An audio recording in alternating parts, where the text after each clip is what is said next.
भारतीय परंपरा में पुराण शब्द को अक्सर कथाओं से जोड़ा जाता है और कभी कभी उन्हें केवल धार्मिक या काल्पनिक ग्रंथ मान लिया जाता है। लेकिन क्या आप जानते हैं कि पुराण केवल कहानियां नहीं है, वे इससे कहीं बढ़कर है। आइए हम समझते हैं कि पुराण क्या है, उनका स्वरूप क्या है और उन्हें केवल कहानियों के रूप में क्यों नहीं देखा जाना चाहिए।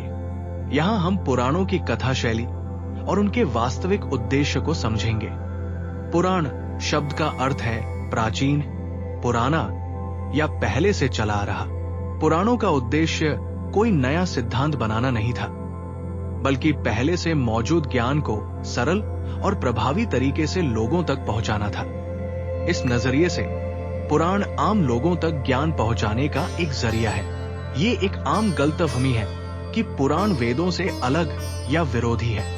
दरअसल पुराण वेदों और उपनिषदों के विचारों को कहानियों, उदाहरणों और प्रतीकों के माध्यम से समझाने का प्रयास करते हैं।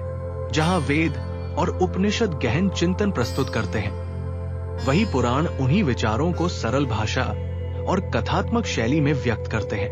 पुराणों की सबसे बड़ी खासियत उनकी कथा शैली है। कहानियों के माध्यम से पुराण धर्म, कर्तव्य, नैतिकता और जीवन के मूल्यों को समझाते हैं। ये शैली ज्ञान को केवल पढ़ने की चीज नहीं, बल्कि अनुभव करने योग्य बनाती है। पुराणों का उद्देश्य मनोरंजन नहीं, बल्कि शिक्षा देना है। वे समाज को ये समझाने की कोशिश करते हैं कि धर्म का मतलब सिर्फ पूजा पाठ नहीं, बल्कि सही आचरण और संतुलित जीवन है।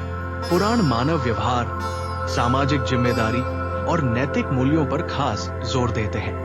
पुराणों का महत्व इस बात में है कि वे जटिल विचारों को आम इंसान के लिए सुलभ बनाते हैं। इतिहास, दर्शन और जीवन मूल्यों का संगम पुराणों को एक खास मुकाम देता है। इसी वजह से पुराण भारतीय सांस्कृतिक स्मृति का एक अहम हिस्सा है। निष्कर्ष रूप में पुराण केवल कहानियों का संग्रह मात्र नहीं है, वे ज्ञान, अनुभव और जीवन मूल्यों को सरल रूप में प्रस्तुत करने वाली एक महत्वपूर्ण परंपरा है।